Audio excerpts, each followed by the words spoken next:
Yeah, I did some singing in the car on my way here, per usual. Did a little bit of vocal warm-ups. I didn't do any vocal warm-ups. You need to just clear your throat.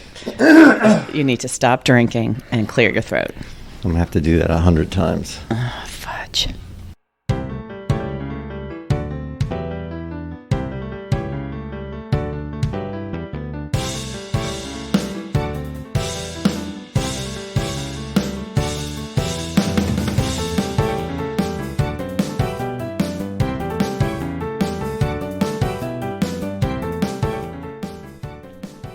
Welcome to Your Money Questions Answered, the podcast where we answer, well, I think the title pretty much explains that.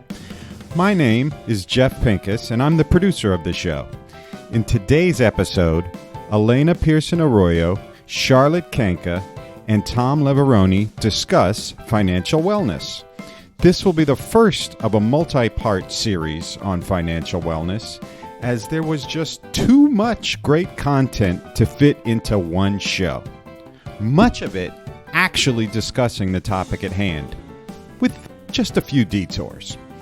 Personally, I have always thought that both hummus and bananas were underrepresented in the podcast world, and today's show goes a long way towards righting that wrong.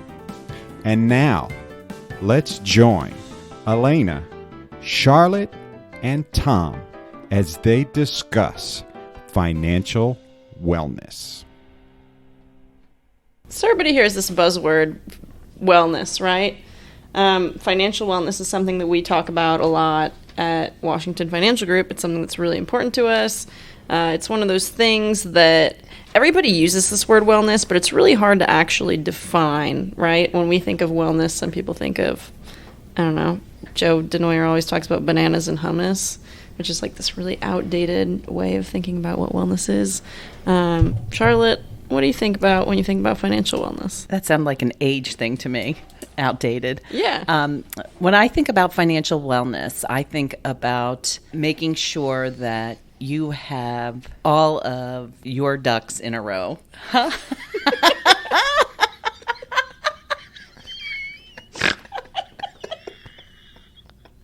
I don't think about financial wellness at all ever. That's a good thing, probably. You don't have to worry about it. All right, Tom, tell us about financial wellness. What Well, I is it? don't think about hummus. That's one thing I don't think about. Financial wellness, to me, that's a big thing because it's like your holistic planning, everything in terms the big of picture. Big picture, yes. So from your paycheck to paying your bills, setting things up, direct pay, maybe a budget, just everything, insurance, it just encompasses a big thing. So I don't think about hummus. No. What was the other thing? Hummus and what? Bananas. Hummus and bananas. I don't get that. Hummus and bananas. I never heard that one. That's one of those Joe Denoyer things. I always think about kale when I think about wellness, but that's just me. Well, to go back to what Tom was saying about the holistic planning and the holistic feeling of just knowing where everything is going. And I was reading an article the other day, and they were talking about, how you want to be rich and if you want to be rich, what you need to do. And part of that is, knowing where every penny is going and just monitoring and making sure that you are aware of spending less than you make, because the way to make sure that you're financially fit and well is to have a financial backing behind you so that if there are emergencies that come up, you have that comfort. You feel like you are doing the right thing. When you work out physically, you feel much better about where you are physically when you think about wellness for your physical wellness. So it's the same thing with your financial aspect. When you do what you know you're supposed to do, then you feel better about where you are that day. You said before that everyone thinks about being rich. Do people really need to be rich to be financially well? I think rich is, your own personal definition of rich. Do you not have to worry about where your next meal is coming from? Right. So I think maybe financial wellness just means being comfortable, paying your bills, being able to live. Yeah. Well, I think it's being able to live like below your means, right? So it kind of gives you that freedom. And then when we think about financial wellness, I guess, there's a bunch of different categories. So you're talking about, making sure you're saving enough, making sure that you're not spending too much. And then it's things like when you were saying insurance, right? Making sure you're protected. I think people forget about the saving part. They think about wellness. They just want to pay their bills, make sure they have food on the table. But another huge aspect of wellness is actually saving to plan ahead for retirement too. So make sure you budget enough, put enough on the side to save for retirement. Or just saving for the sake of saving. Yes. Right? Buying a home, whatever the case may be, yes. Well, and I also think with financial wellness, I think that if you take care of yourself with the money part of it, it impacts so many different aspects of your life. If you have to wake up and you have to think, oh my gosh, I have to put gas in my car, am I going to have to charge that gas this morning and use money that I don't really have to put that expenditure off? So I think that just having that one less thing on your mind as a fear factor almost. Which will impact your health. Exactly. Yeah, Exactly. So I think that that's where the wellness part of it comes in. I think it's, it is a holistic approach because it is physical as well as a mental comfort level. Do you think that financial wellness, this idea of wellness, is something that's attainable in today's age? Like, how do you convince somebody that they can actually get there? What do they do first? I think it's a constant. I don't think you get to financial wellness and just stop. I mean, it's ongoing. So you always have to kind of continue to plan, continue to save. And yes, I do think people can get to that point because they can, especially if you get yourself into a hole, you have to kind of dig yourself out and get to a point where you can be well, right? Get healthy. I guess I feel like all of this is I always think of working out as a metaphor for all of this.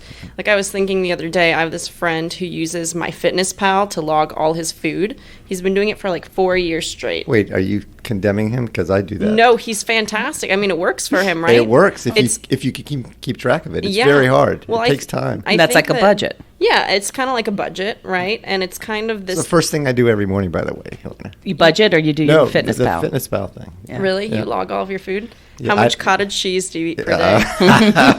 I have one 2% fat cottage cheese a day. Maybe two as a treat. That's nice. Do you freeze it so it feels like ice cream? That's gross. Yeah. I do put hot sauce on it, though. Oh, my God. All right. You heard it here first, folks. Tom Leverone. Your money questions answered. Tom Leverone likes cottage cheese and hot sauce. Not on the weekends, just during the week. Oh, okay.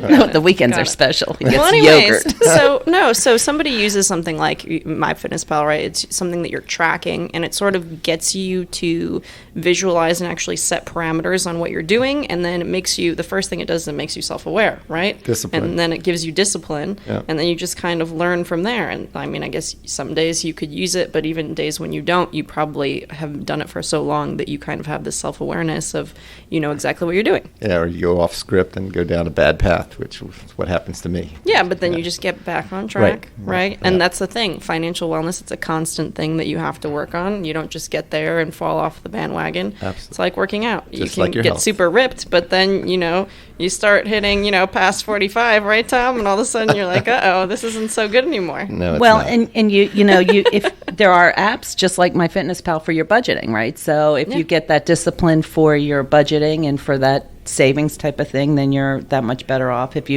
think discipline is the key word here. So I think that's what everybody needs to learn. Definitely. Good point, though. When you get to 45, the older you are, the harder it is. Same thing with financial wellness, though. The sooner you start and preparing yourself, the easier it is later on in life. It's harder to catch up. Yes. You've got so many things against you. You got kids and school. You're starting to, double down for retirement, trying to catch up there. Your health is going. Yes, all you those have to things. pay extra money for that health care. Right. Well, you guys are Debbie Downers this morning. But, I think that's a separate session. We'll talk about the gripes of aging. Good correlation, though, health and financial. Yeah, of course. Yeah. And I think that's where the whole wellness tie is in. That's going to do it for this week's show. Thanks for listening. Join us next time as Elena, Charlotte, and Tom continue their discussion on financial wellness. If you have a question that you'd like us to address in a future episode, shoot us an email at info@washfinancial.com. If you enjoy our show, we'd love for you to subscribe on iTunes or wherever you access your podcasts. The opinions voiced in this program are for general information only and are not intended to provide specific advice or recommendations for any individual. To determine which investments may be appropriate for you, consult with your attorney, accountant, financial or tax advisor prior to investing. Securities offered through LPL Financial, member FINRA and SIPC. Investment advice offered through Global Retirement Partners, LLC, a registered investment advisor. Insurance services offered through Hub International. GRP, Washington Financial Group, and Hub International are separate and unaffiliated with LPL Financial.